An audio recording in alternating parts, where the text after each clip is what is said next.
So I've been sick for the last week, and it's progressively got worse and worse, and the pain has got worse and worse in my kidney, and my abdomen is like getting huge because I'm not passing anything.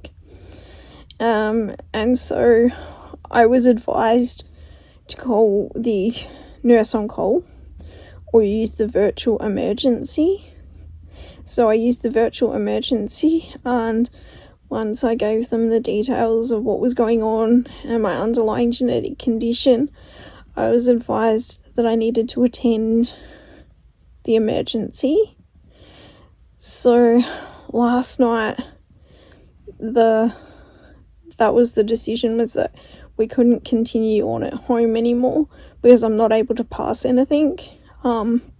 And normally I'm incontinent, so that was pretty bad that I haven't been able to pass in anything in over a week. And the kidney pain is substantially bad.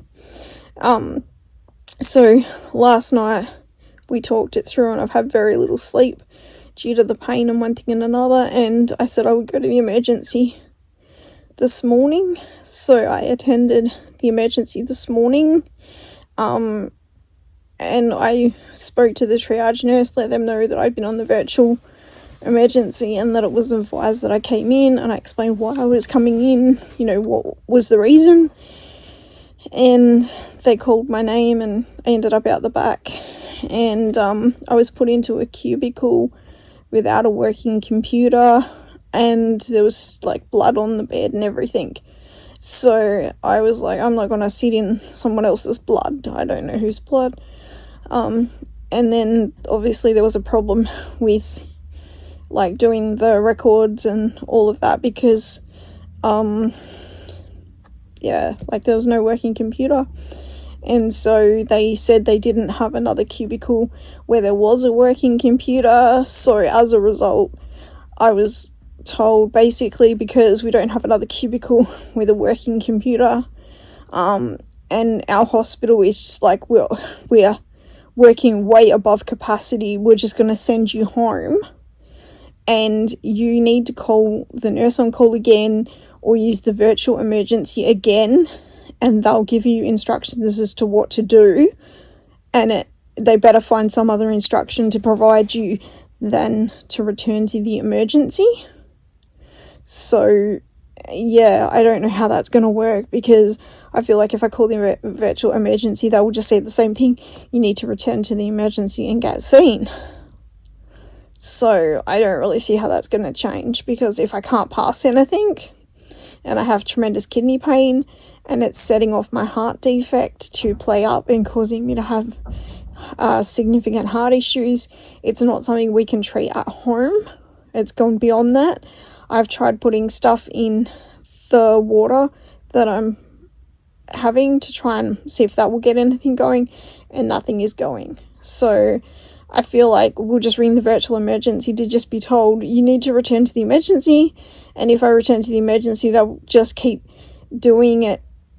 Like I said to the nurse, this is really unreasonable because it's not something we can treat at home.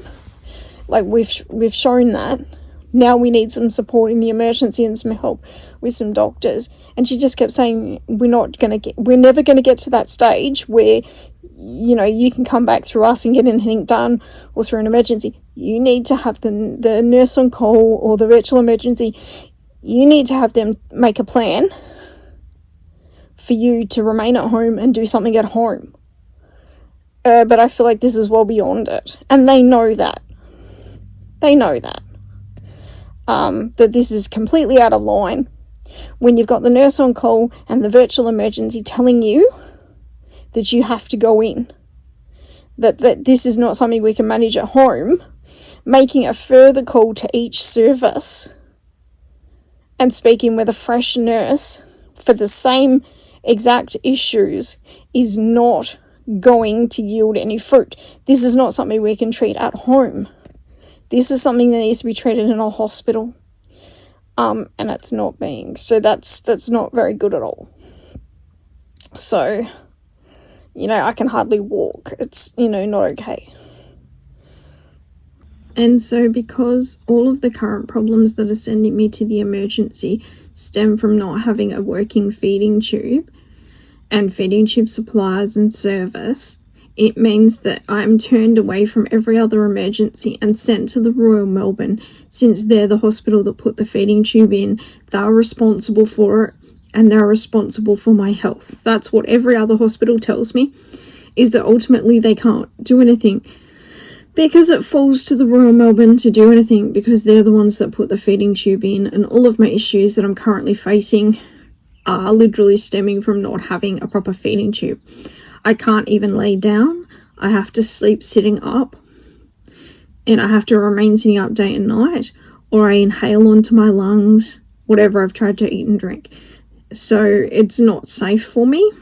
And that's also another issue we're facing at the moment, is a chest infection we can't get rid of, and I can't go to the toilet at all and haven't for weeks, which is a problem.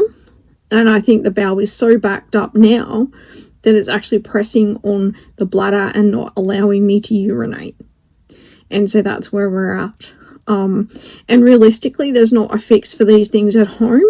We've tried every home solution that can be tried. We've even tried the bowel prep, which would normally be used before a colonoscopy. We've been on that for over 12 months.